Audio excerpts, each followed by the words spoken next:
welcome back to the Deep Dive.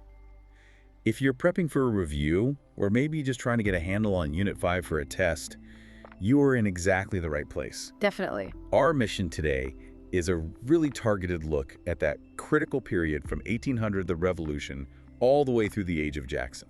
And this stretch of history is just so essential. It's really where the Republic first tested its own limits. How so? Well, you have this massive geographic expansion, the beginnings of real political parties, and crucially, the rise of these dramatic sectional divisions, the tension between unity and disunity that basically defines everything that comes after. Okay, let's unpack that. We have to start in 1800 with Thomas Jefferson's election. It's often called the Revolution of 1800, and that's not just like a kitschy phrase. No, not at all. It wasn't a revolution with guns, but it was a revolution of philosophy. You have Jefferson, a Democratic Republican, defeating John Adams, a Federalist. And it's the first peaceful transfer of power between opposing factions in American history. Which proved the whole system actually worked. Exactly. It was a huge sigh of relief for the new nation. And once he's in office, Jefferson immediately starts to dismantle that Federalist system. His whole agenda is built on this idea of limited government. Right. He shrinks the military, lowers federal taxes. Starts paying down the national debt. And this is key. He lowers the price of Western land. That was a direct political move. To get more voters for his side. Pretty much. His party, the Democratic Republicans, their whole base was the common farmer. So as America pushes into places like Ohio and Alabama, his party just gets stronger, while the Federalists, who are mostly in the cities on the East Coast, they just start to fade. And speaking of expansion, you can't talk about Jefferson without talking about the Louisiana Purchase in 1803. He buys this enormous territory from Napoleon, basically doubling the size of the country overnight. But this is where it gets really interesting politically. There's a massive contradiction here. Because he was a strict constructionist. The champion of strict constructionism, the idea that the government can only do what the Constitution explicitly says it can do. And the Constitution says nothing about buying a giant chunk of another continent. Not a word. So to do it, he had to use a loose constructionist argument, that elastic clause he always argued against. So how did he square that circle? How did the champion of small government justify this massive act of federal power? He argued it was the right choice for the nation's future. He saw it as securing what he called an empire of liberty for farmers for generations. It was a contradiction, but one he was willing to live with for the long-term health of the republic. Okay, so he nails the expansion part, but his foreign policy was less successful. He's dealing with Britain, harassing American ships, kidnapping American sailors. The practice of impressment, yeah. And Jefferson, being Jefferson, thought he had this ingenious non-military solution. Instead of building a big, expensive navy, he gets Congress to pass the Embargo Act of 1807. And the idea here was what exactly? It was almost laughably simple. If our ships don't leave port, if they never show up on the high seas, then there's no one for the British to harass. We fight back economically without, firing a single shot. Wait, so the small government guy passed a law that completely shut down an entire region's economy just to avoid military spending. That is exactly what happened. And it was an economic disaster, especially for New England. For the Federalists, who depended on trade, they felt like the federal government was actively punishing them. Wow. So it gets repealed, but the problem doesn't go away. It just lands on James Madison's desk. Right.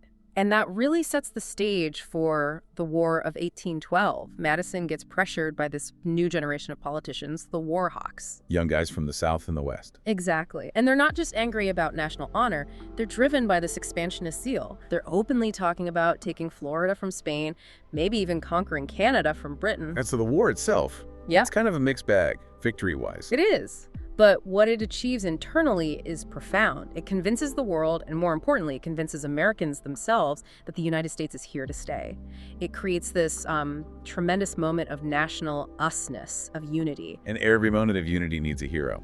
And that hero was Andrew Jackson. He just absolutely crushes the British at the Battle of New Orleans, after the peace treaty was already signed, by the way. And he becomes the living symbol of this new American confidence. But that feeling of unity, it doesn't last long. Tragically short-lived. By 1820, we hit our first major wall over slavery with the Missouri Compromise. Right, because up to this point, they'd been adding states in pairs, one slave, one free, to keep the balance in the Senate. And then Missouri applies for statehood as a slave state, and it threatens to tip that balance permanently. Enter Henry Clay, the great compromiser. Clay comes up with this plan. He brings Missouri in as a slave state, but at the same time, he carves Maine off of Massachusetts and brings it in as a free state. Balance is maintained. But he does something else, something more permanent. Yes. He draws a line, the 36-degree, 30-minute line, across the rest of the Louisiana Purchase. He says, north of this line, no slavery. It was meant to be a final answer, but really it just exposed this deep sectional wound for the first time. So while we're arguing internally, we're also redefining our place in the world with the Monroe Doctrine in 1823. This is a huge update to Washington's foreign policy. Washington said, we stay out of Europe. Monroe basically says, and Europe stays out of the Americas. He's telling all these monarchies and aristocracies that the Western Hemisphere is off limits. Right. Because America is a revolutionary republic, and we're going to watch over our little brothers, the new republics in Latin America. But we didn't really have the military to back that up, did we? Not at all. We had a tiny navy. We were essentially piggybacking on the British. Great Britain wanted to trade with those new countries, so their massive fleet unofficially enforced our doctrine for us for about 50 years. Okay, this is a great pivot point. Because if you're trying to synthesize Unit 5, this is where it all comes together. Sectionalism. We have 3 distinct regions now. And understanding the differences between the North, South, and West is the key. It's the ammunition for all the political fights that are coming. Let's start with the South. It's all about cotton and agriculture, which means it's all about slavery. And their defense of slavery changes. It goes from being a necessary evil, which is how Jefferson described it, to being defended as a positive institution. And their economy dictates their politics. They hate national aid. They oppose it all. No national bank, no protective tariffs, since they're just exporting raw goods. They don't need federal roads because they use rivers. And their population grows slowly, which leads to this deep fear of eventually losing political power. Okay, then the North. It's Yeah. becoming the factory hub, taking all that southern cotton and making textiles. Exactly. And while they don't have slavery, they are very quiet on abolition. Why? Because they need the cotton. They're totally dependent on the South. And unlike the South, they love national aid. Oh, they're huge fans. They need the bank for capital. They desperately need the tariff to protect their new industries from cheaper European goods. And they need roads and canals to connect with the West. This is also where you see the first real wave of nativism against Irish Catholic immigrants. And finally, the West. The new breadbasket. It's the food growing center. No slavery, and like the North, they're pretty quiet on abolition. But their number one political issue is internal improvements. They need a way to get their food out. They are geographically locked in. So they are the biggest cheerleaders for government aid, for roads, turnpikes, canals, anything to connect them to the markets in the North and South. This all just explodes in the election of 1824, the corrupt bargain. A total mess. Andrew Jackson, the hero, wins the popular vote, wins the most electoral votes, but he doesn't get a majority. So it goes to the House of Representatives. And Henry Clay, who's out of the running, throws his support to John Quincy Adams. Adams wins, and then what do you know? He names Clay his Secretary of State. The traditional stepping stone to the presidency, Jackson is furious. He sees it as a conspiracy against the will of the people, and this moment radicalizes him. It's what drives him to invent the modern political campaign. This is where we get common man politics. Totally. With his campaign manager, Martin Van Buren, the little magician, they'd pioneer parades, barbecues, slogans, and this demand for absolute party loyalty. And it works. Voter turnout skyrockets, and Jackson wins in a landslide in 1828. And once he's in, he creates the spoil system. Right. He rewards his biggest supporters with federal jobs. This is a huge break from the Jeffersonian ideal.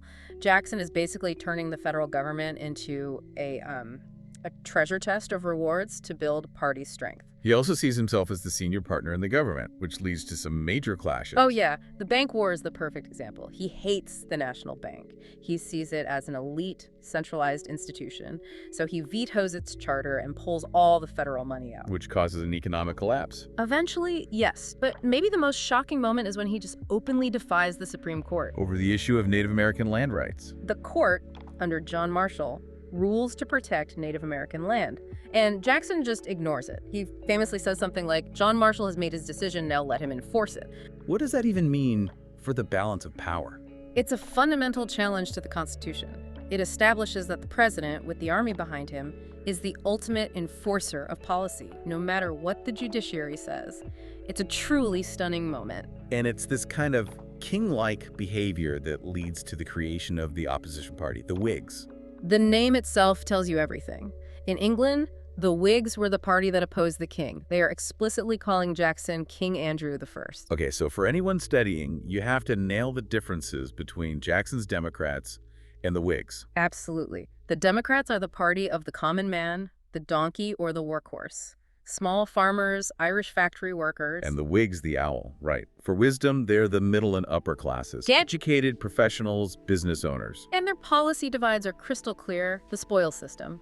Democrats love it for party loyalty. Whigs hate it, saying jobs require talent, not cronyism. Federal aid. Democrats oppose it. Whigs are all for it. They want the bank, the tariff, the roads, anything that's good for business and growth. And their view of the presidency could not be more different. Democrats want a strong, commanding president like Jackson. The Whigs want a strong Congress, with the president being more of a respectable figurehead, a rubber stamp. And the final split is over moral policy. A huge culture clash. Democrats favor moral freedom. Don't tell me how to live my life. The Whigs have this strong Protestant evangelical vibe favoring moral improvement. They want the government to push for temperance, for public schools, even abolition. So, wrapping this all up, what's the big picture? We go from Jefferson's ideal of a small government to Jackson's aggressive, populist presidency. And the country is forced to confront its deep internal divisions through the lens of these new parties and these clear sectional lines. The structure provided by the two parties in three regions, that is the key to synthesizing this whole unit. A battle between the common man and the educated elite. A battle that is still being fought today in many ways. But here's a final thought to chew on. The Monroe Doctrine projects American power and ideals outward, right? America is the guardian of the hemisphere. But back at home, Jackson's decision to defy the Supreme Court on behalf of the common man wanting land, it raises this really fundamental question. When the branches of government clash, who actually holds the real constitutional muscle to enforce their will? That is the question that Jacksonian America left for the next generation to answer.